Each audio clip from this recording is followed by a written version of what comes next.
This is a case study from one of the members of my course, Discover Your Color Style.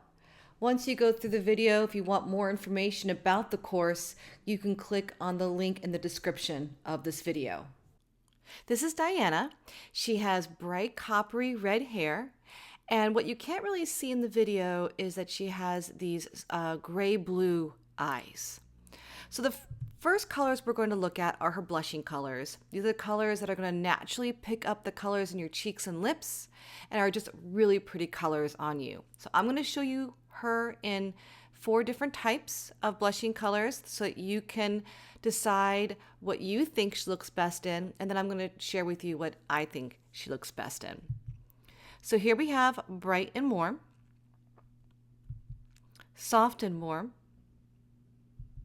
bright and cool, and soft and cool. So I'm going to do some comparisons here. On the left, we have, on this screen, we have the cool colors. And on the left, we have the bright and cool. And on the right, we have soft and cool. Now, I honestly don't like her in the cool colors at all. And the only reason that you see a green check on the left-hand side is because I like the brighter colors on her. Her bright hair demands the brighter colors. Hair color really does impact your color palette, and especially since her natural color is this bright, she needs those brighter colors. I hope you can see what I can see, where the softer colors actually look like they're draining her even on a screen. So here she is in the bright and warm on the left and the soft and warm on the right.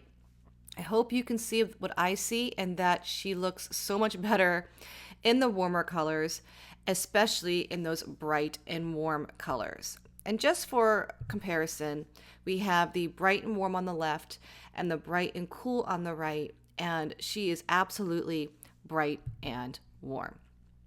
So let's look at her now with her eye popping colors. Now, as I said, she has like these blue-gray eyes, and that's really not a fair description because she also has a little bit of like a drop of warmth in them too. It's like a little bit of a burnt umber, like a light brown in her eye. You can see it here, and the color card for this almost matches it perfectly. There's a little bit of like a muddy yellow in there, the grays, a little bit of a blue-gray, and that golden brown are all in her eye, and this card right here is absolutely perfect for her. And it definitely has warmth. So even though I had said that they're kind of a gray blue eye, because that's how it appears from a distance, there is still some warmth to it.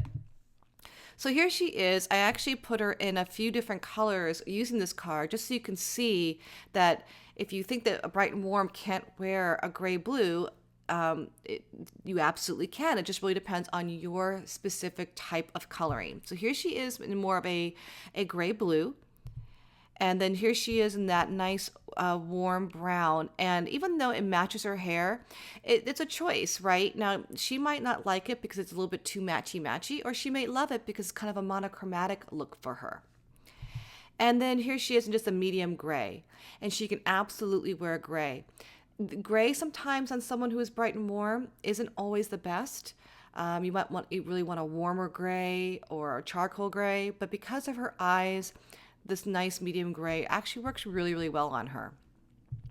So let's talk about her grounding colors. The grounding color is really kind of your best neutral.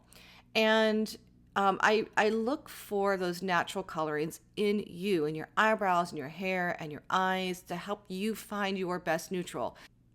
So for Diana, she could actually use 2 different cards for her best neutral. One is the golden brown, like the chocolate brown card that we have, because she has so much golden brown in her hair, and she can wear that as one of her grounding colors, or she can actually choose one of the bright cards.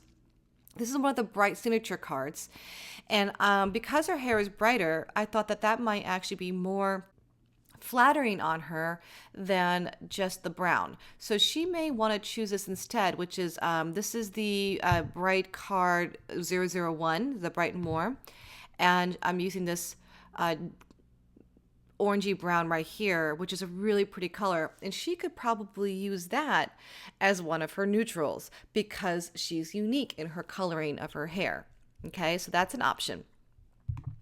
So for her three core colors, we have her uh, kind of her burnt orange, her gray blue eye color on the right, and her bright and warm blushing colors. And it's such a fun, unique color combination. It's really quite pretty.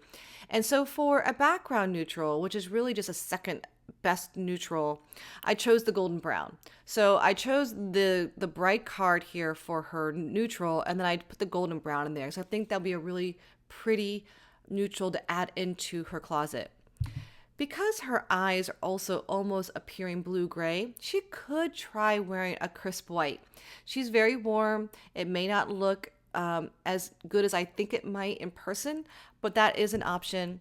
And then also a nice warm charcoal gray would be a beautiful neutral to add into her wardrobe. So let's have some fun now with her colors. We have a bright pink on the left. As you can see, she wears bright colors very well. And then we have a deeper red on the right. Now, she would be bright, warm, and medium to deep, believe it or not. And it's because she has so much color. It's about intensity and not just necessarily about how dark your coloring is, but also your intensity. And for her, she can pull off a lot more color and depth because of her red hair and her brightness about her. So she's a little bit more intense than someone who might be blonde, for example. So she has a little bit of a deeper watermelon pink on the right. Here she's got like a citrusy orange color on the left, which I think is really fun. And then really this is the darker version of it, which kind of turns into that golden orangey brown that we've been looking at her in. Turquoise and teals are going to be beautiful on her, especially because it's the complement to her hair.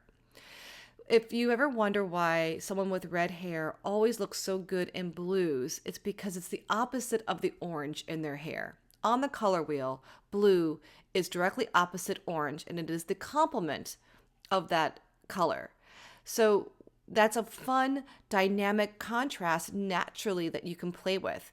For her, I don't really see orange as much as a little bit of a red orange, which then also means that teal is going to be that complement. And I love it. It's just a beautiful color combination for her. One of my favorites, I think. True red, absolutely beautiful on her on the left. And then a deeper version of it for her, which picks up the deeper colors in her hair on the right. And that is Diana.